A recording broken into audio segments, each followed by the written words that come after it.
you for joining us at the Google Authors at Google event today. And we have here with us Austin Kleon. It's my pleasure to introduce him.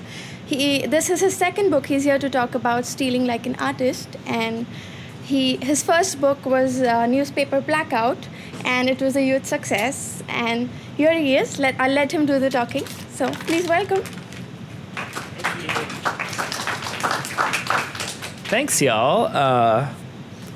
Thanks for coming. It's a sunny day in San Francisco and lovely outside, so I really appreciate it.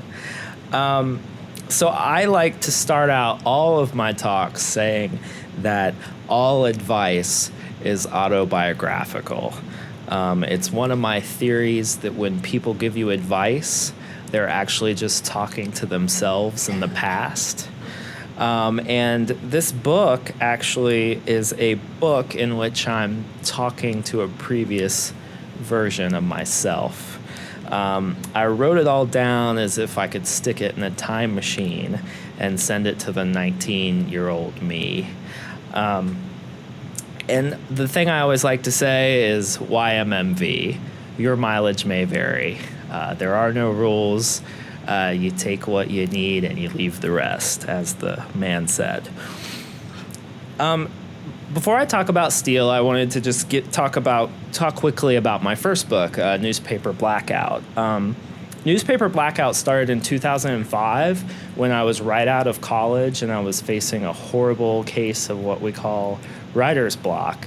I would sit at my desk all day and stare at that Microsoft Word screen, and the little cursor would just kind of blink at me like it was taunting me. And writing had once been a great joy for me. It had once been a great amount of fun, and now it wasn't fun anymore. So one day, I was sitting at my desk, and I looked over at the recycle bin, and I noticed a huge stack of newspapers. And I thought to myself, I don't have any words, and right there next to me are millions of them. So I thought it might be okay if I stole a couple. This is what I did. I took one of the markers I used for drawing, and I started making boxes around interesting words that jumped out at me. And I started connecting those words into little phrases and funny sayings. And when I was done, I blacked out everything I didn't need. And this is kind of what they look like after I scam in the computer and play with the levels a little bit. It almost looks like as if the CIA did haikus. And I called them newspaper blackouts. And slowly, ever so slowly, over time, I would post them to my blogs, or my blog, and they would get mention from other blogs and kind of spread around the internet. And eventually, we collected them in the first collection, Newspaper Blackout. And that came out about 2 years ago. So I really thought I was ripping off the government. That's John Lennon's FBI file on the left and a Blackout poem on the right. But as happens on the internet, when you put your stuff out there, you hear from your readers. And I got a lot of emails and comments from readers telling me just how unoriginal my idea actually was. And the fellow they pointed to the most was the brilliant British artist Tom Phillips. In the mid-'60s, Tom Phillips walked into a bookstore, picked up the first book he could find for 3 pence, and he took it home and he started marking the pages, much like I do in Newspaper Blackout. And he's actually done this for 40 years, and his work is incredibly ornate. Some of the pages get very beautiful and colorful, and they're very intense. And the project's called a humument, if you want to look that up later. So the funny thing was, I started doing some research into Tom Phillips, and it turns out that he actually got the idea from reading a 1965 Paris Review interview with the writer William Burroughs. Burroughs was talking about his cut-up method of writing, in which he took a piece of existing text, cut it into pieces, and then rearranged them so he got new combinations of text. And he called that the cut-up method. What was interesting when I started researching Burroughs is I found out that he actually got the idea from his buddy Brian Geisen. Brian Geisen was preparing a canvas for one of his paintings, and he sliced through a stack of newspapers, and he saw the way the strips looked and the different word combinations that came out from rearranging those strips. And what he thought was this might be an interesting method of making poetry. But the more research I did, the more I found out that there was actually a fella who had made poetry from the newspaper even before then. Tristan Tzara in the 1930s, he walked up in a Paris theater with a hat and a newspaper, cut up the newspaper into pieces, put the pieces in the hat, and pulled them out one by one and read them as if they were a poem. I traced things all the way back to the 1700s to a neighbor of Benjamin Franklin's called Caleb Whitford. And what Whitford would do, back in those days, the newspaper was very new, so the columns were very skinny and the text small. So what Caleb Whitford would do is he would sit in the pub with his buddies and he would read the newspaper aloud, but he wouldn't read the columns top to bottom. He would read across the columns, and he would get all kinds of funny combinations and new juxtapositions. So not only was my idea totally unoriginal, it turns out there's a 250-year-old history of finding poetry in the newspaper. But instead of getting depressed, instead of stopping there, I decided to keep on and steal everything I could from those people that had come before me. And that is where the second book comes into play.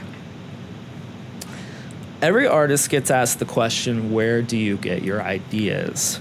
And the honest artist answers, I steal them. How does an artist look at the world? Well, first you figure out what's worth stealing, and then you move on to the next thing.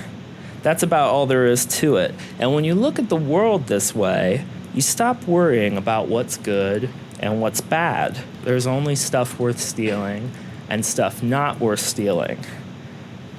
Someone once asked David Bowie if he thought himself to be an original, and he said, no, not at all. I'm more like a tasteful thief. He said that the only art he'll ever study is the stuff that he can steal from. Everything in the world is up for grabs with this worldview. If you don't find something worth stealing today, you might find it worth stealing tomorrow or a month or a year from now. The writer Jonathan Lethem, he has said that when people call something original, 9 times out of 10, they just don't know the references or the original source material involved. And there was another writer who said, what is originality? Undetected plagiarism. What a good artist understands is that nothing comes from nowhere. All creative work builds on what came before. Nothing is completely original. This itself is actually not a new idea. It's right there in the Bible. Ecclesiastes chapter 1, verse 9. That which has been is what will be done, and there is nothing new under the sun. Now, some people find this idea completely depressing.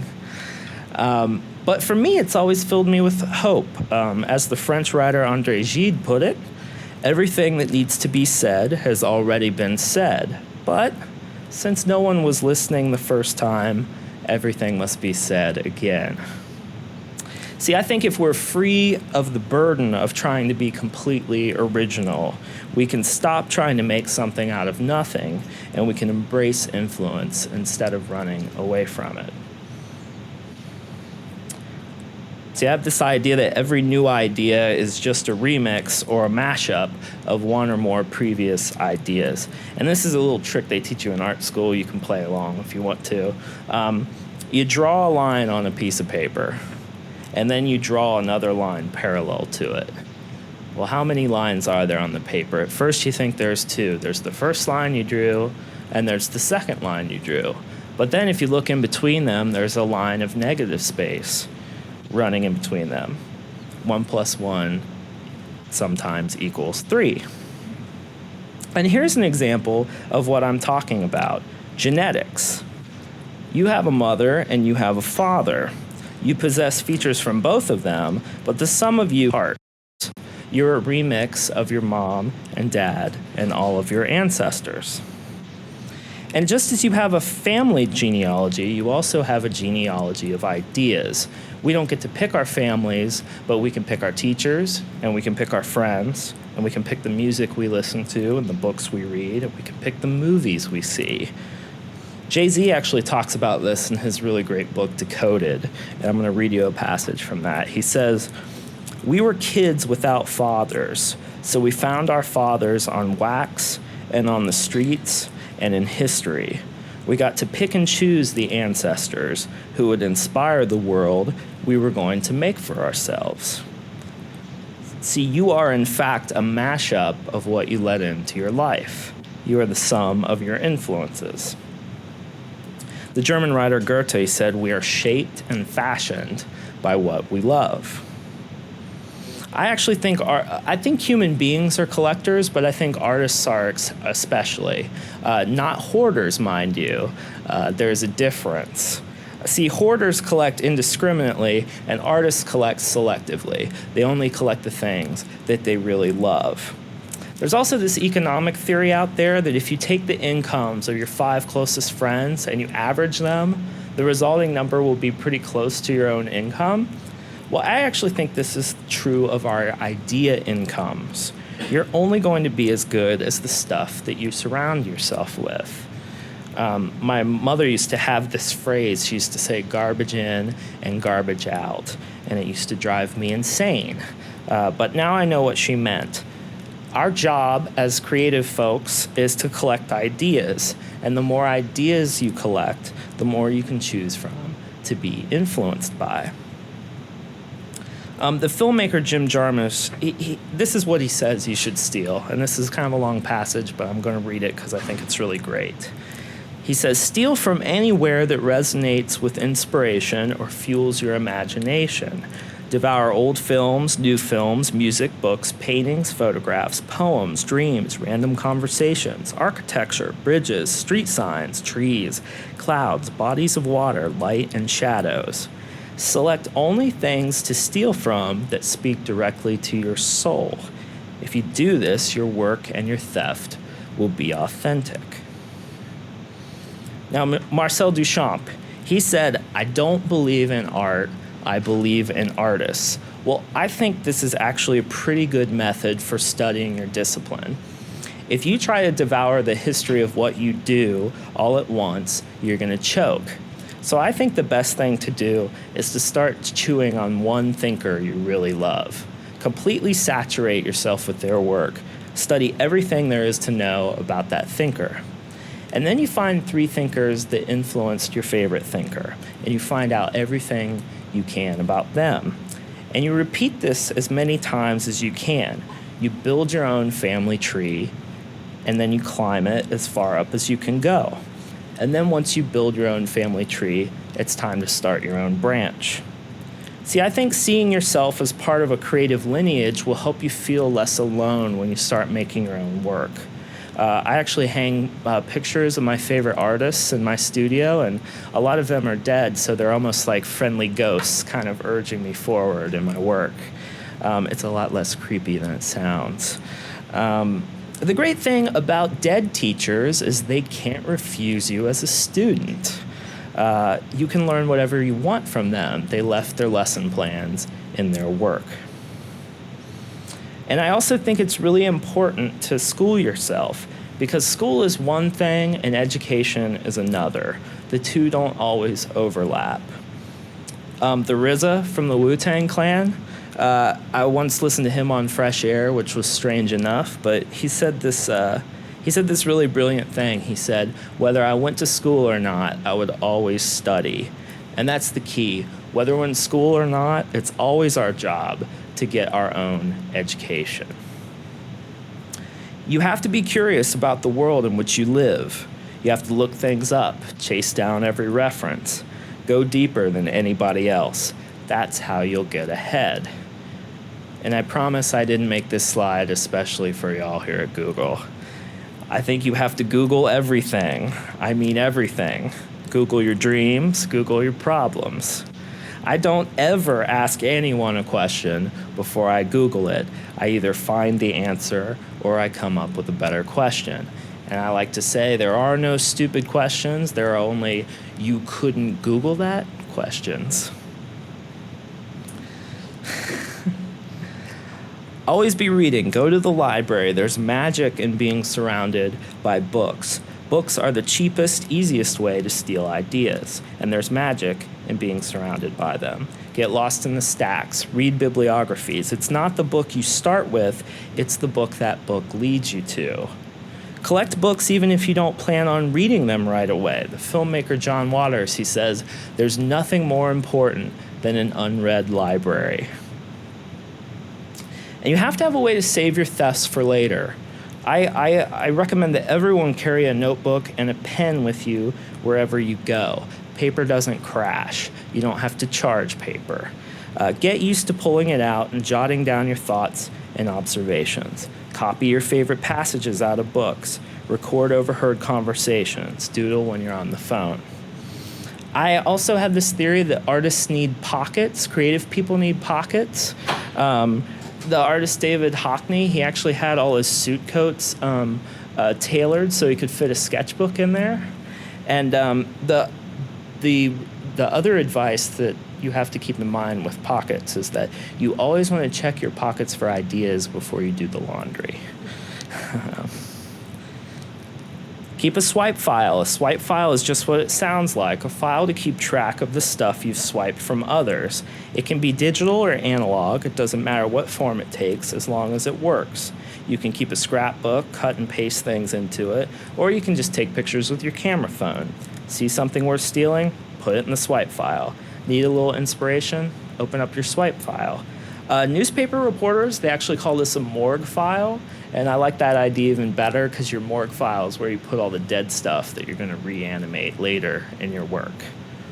In the end, you don't want to feel bad about your theft. Always keep in mind Mark Twain's advice. He said, "It is better to take what does not belong to you than to let it lie around neglected."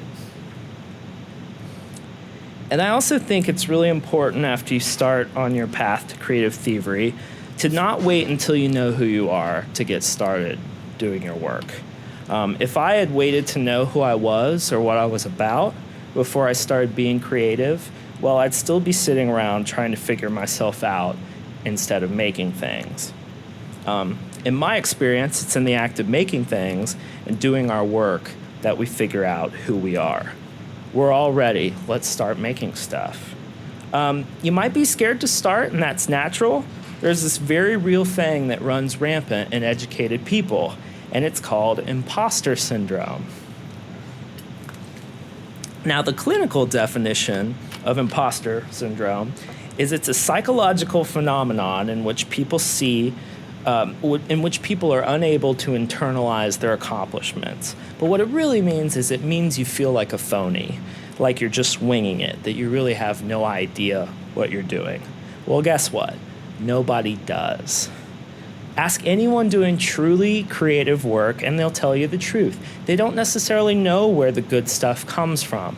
They just show up and do their thing every day. There's this word called dramaturgy, and it's actually a fancy term for something William Shakespeare spelled out in his play, As You Like It, about 400 years ago. He said this, he said, "All the world's a stage, and all the men and women merely players.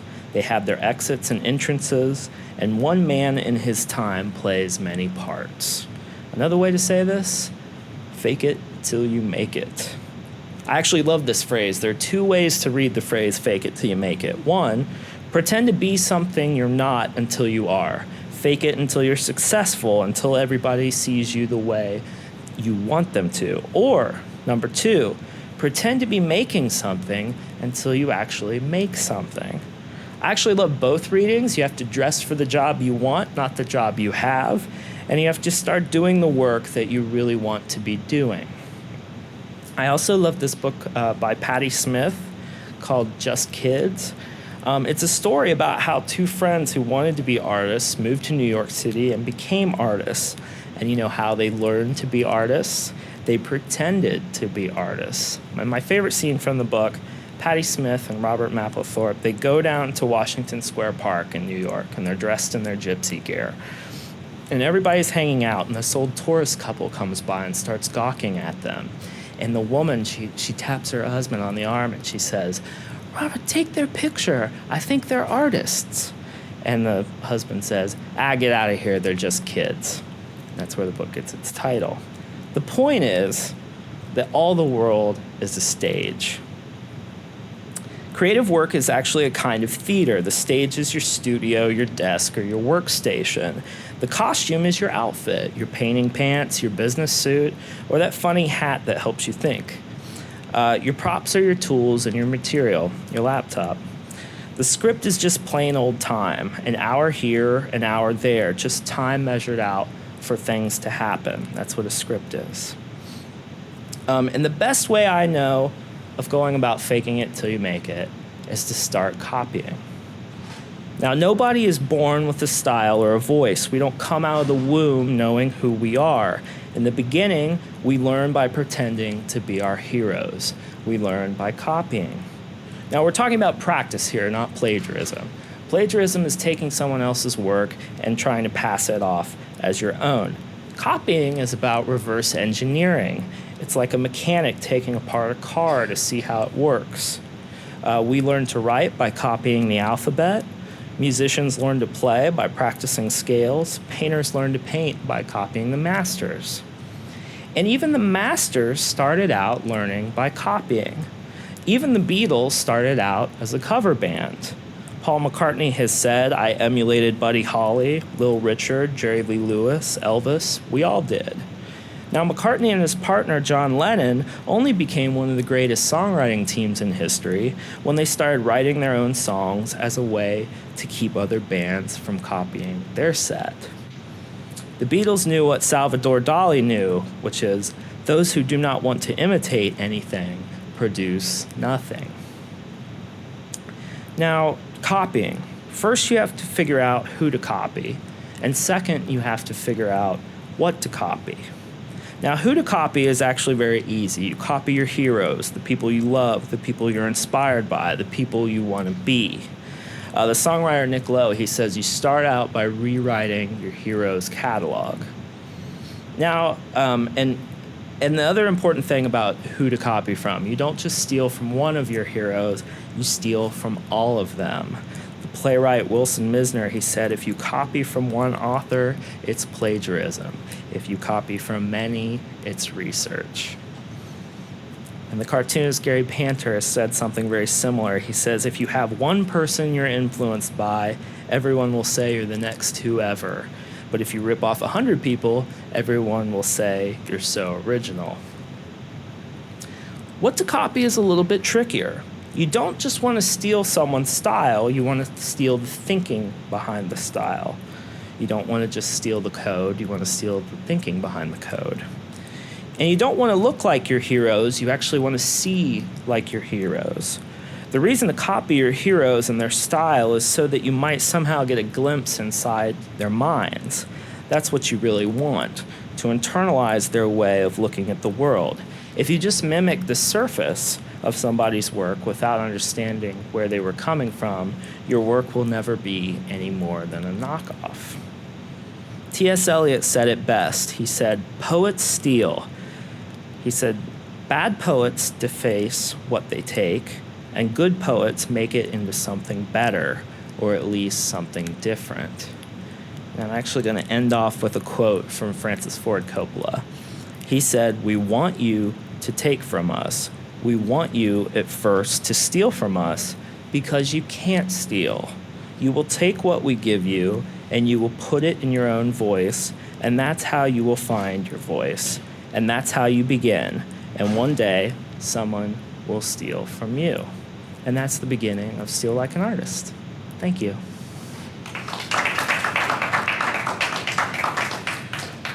So does anyone have any questions? If you can, just hop up to the mic because we're recording. Did you have this idea before you ran into the issue, or the people coming to you telling you that someone had already done your newsprint idea, or was this something, that was before, after? How did you get this idea? Yeah, that's a great question. I think I think the idea of influence was kind of on my mind, especially because I was actually taking writing from someone else and turning it into something new.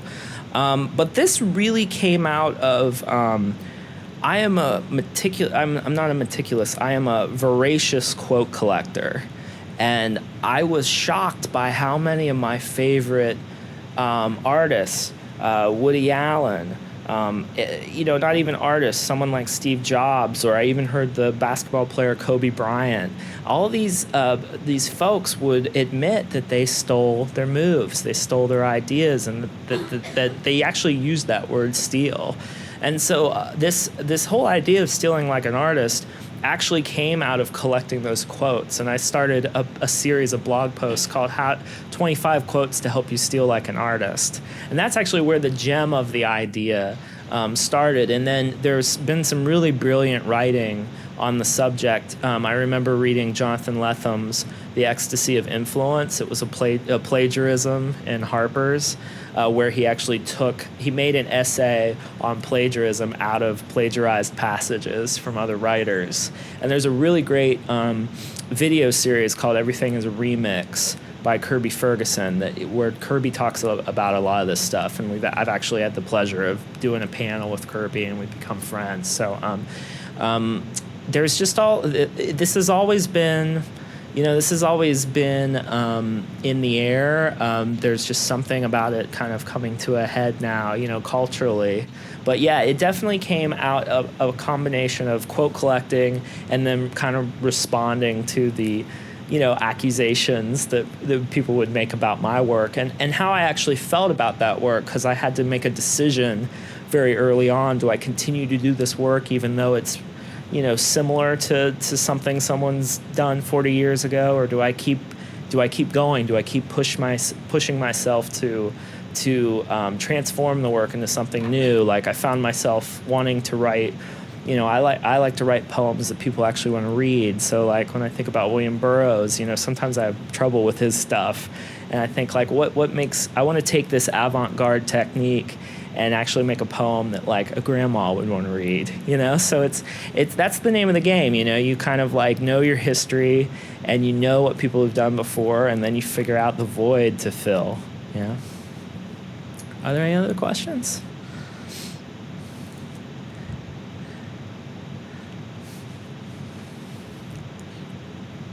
At what point have you thought that presenting a show or presenting something becomes a shtick more so than it becomes art? In other words, the idea of spontaneity, I think, writer's block and this concept that you just stuff, the epiphany has to happen and it has to flow from there. But actually, artists who then are able to continue to make art because they've established careers have to get to a point oftentimes where they are presenting in public scenarios, and there's a certain commercial intersection there. So one time when kind of my spontaneous virginity was lost is I was working in the entertainment industry, and I happened to see like Lenny Kravitz perform multiple times, and the way in which he would interact with the audience at first seemed like it was completely spontaneous, and then after seeing him 4 times over the course of the year, there were variations of that, but essentially he had a shtick, much like a lead. And there was at first it was kind of an affront, and then I realized there's nothing wrong with that because it actually comes from something that he believes in. But for so long, I played music for a while. It was the idea of the spontaneity was so key to the idea of artistry. Yeah, spontaneity it's a personality thing too. I mean, I am someone who doing the same presentation over and over is ridiculously hard for me, and I have to constantly remind myself every time I give a talk that the audience hasn't heard this before. But there's something about book tour in particular that makes you start really loathing yourself. I mean, nothing makes you more conscious of yourself than being like photographed and then like filmed and then having to listen to your own voice every night, But I think what you said was really cool. Is that like as long as it comes from a place of something you really believe in, because I really do believe in this stuff. This isn't just like something I've researched that I've seen in the zeitgeist. Like this all comes out of my private practice, and like I said, like this is something that like I wish I would have heard when I was younger. So.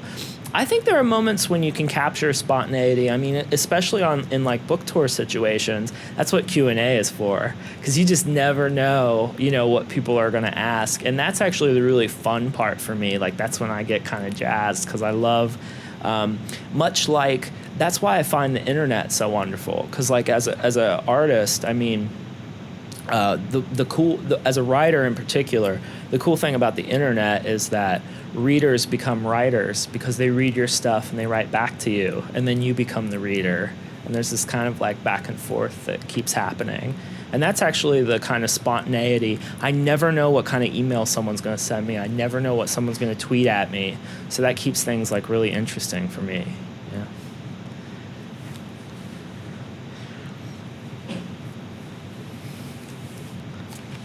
Are there projects you're working on now or planning to start that you can talk about yet? Yeah.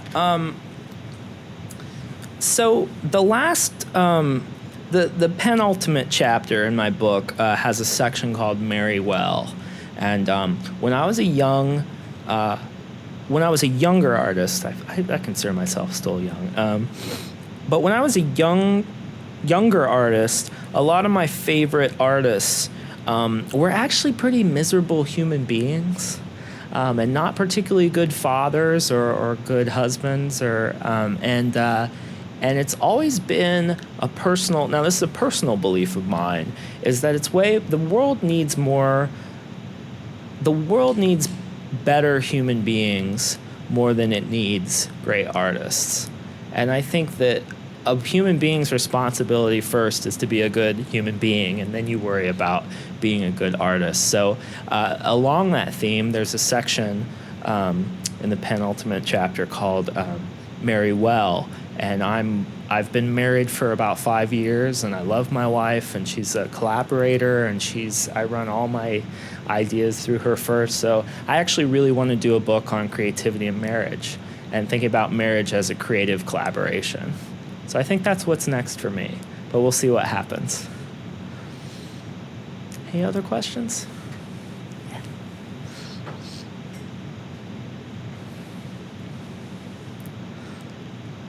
Hi, first of all, I wanted to say thank you for coming. I really enjoyed the talk. I think it's really inspirational. Oh, thanks for having me. This is a blast. I mean, this is what I love to do, so thanks so much for having me here. Yeah. I really like the idea that you mentioned about just copying other people and using it as a starting point for creating your own work. Yeah. But it seems like that's kind of the first step, and then after that, you still need to build a career off of that and break into a market that's not really in high demand right now. So what advice would you give for someone trying to break into that kind of market? Yeah, so you're absolutely right. Copying is the starting point. If you'll allow me, I'll use a basketball metaphor.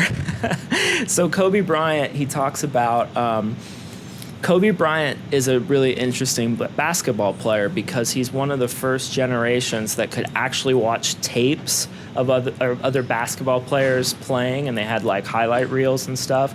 So Kobe Bryant talks about how he would watch these heroes of his, and then he would remember their moves, and then when he got on the court, he would try to copy the moves. But what he found was that he didn't have the same body type as a lot of these guys, and he didn't have the same teammates and the same contexts. So what he had to do was adapt those moves into something that was actually his own.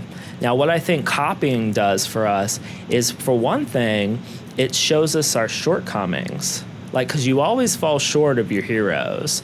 But what's interesting is the shortcoming is almost what you're really good at. Like, the thing that you're not, the thing that you don't quite attain by copying your heroes, it's almost because you're built this other way, and you need to figure out what your move is. So I actually think the best thing to do is to survey is to do exactly what you said, is to you survey the history of your discipline, you survey what people are doing, and then you figure out, there's a couple of ways to make your own mark. Like, I think one thing to do is just to think about what your heroes didn't make. What did they not get to that you could get to? What if you got 4 of your heroes in a room and they collaborated on something? What would it look like? Like, what would they make, you know? And there's also, what if you took what your hero did and stuck it in another discipline, like another context? Like, what would Andy Warhol code, you know, or what would Stephen King paint, you know? There's, you know, so there's all kinds of like little, like, I call them like little game, like idea games, like little like idea generator games that you can play. I don't know if you've ever seen the movie The Player, but it's about Hollywood, and everyone in that movie is like, it's like Citizen Kane meets Jaws, you know? And they have these like kind of combinations of ideas. But I actually think that can be really helpful for your own creative work. If you can be like for me personally, I was like, well, my work, I want it to be, not that it's like this, but I want it to be like if Kurt Vonnegut and Linda Berry hung out in Southern Ohio and wrote a book, you know, or something like that, you know. And I play those idea games, and I think, like, what would that look like? And then I go and I make that thing, you know. Any question? Cool. So I definitely really like the message that you have about really taking the time to, you know, figure out what you enjoy and what you're passionate about. The thing, though, is that we get so caught up in our own daily lives and short term that it seems like it takes a lot of discipline to really think beyond the narrow boundaries of your daily life. Yeah. So what are some techniques that you have to force yourself to make the time? Do you schedule some time on like Saturday mornings? Like, what do you make yourself go to a certain place? Well, man, you really nailed it. It's about time. And I actually have a chapter in the book called Be Boring. And people hate that when they first hear it because they're like, wait, be boring? Like, that's not how you're creative. But I've actually found that time management, for me personally, has been the most important thing as far as, like, doing the thinking and getting the work done. Because, like, I've worked day jobs my whole life up until this point. And I wrote my first book on my commute to and from work and in the basement on my lunch break. That's when I wrote newspaper Blackout. I actually, in this book I wrote when I was a copywriter, I actually recommend, everybody's got different times where they're more creative. Like, some people are night people, I don't know anyone who's an afternoon person, but some people are morning people. I actually recommend to young folks who have day jobs, but they have like passion projects that they want to work on. I say, if you can swing it, become a morning person, because you wake up early and you sit down and you get a good hour or an hour and a half in, and then when you go to your day job, you've already got that out of the way. They can't take that out of you, you know, because it takes a lot of energy to do good work, and I'm sure employers don't like it when I say this, but, you know, I think if you can get the work you really want to be doing out of the way in the morning, then they can't take it from you for the rest of the day. So that's my advice. You just schedule that time, you know. You just have to be real. That's the cool thing, is like, if you schedule a time and a place, that's the only boring part about it. Then when you're in that time and your place, you can be as crazy as you want, you know. You just have to schedule your craziness. Well, this has been really great, and I thank you all for having me.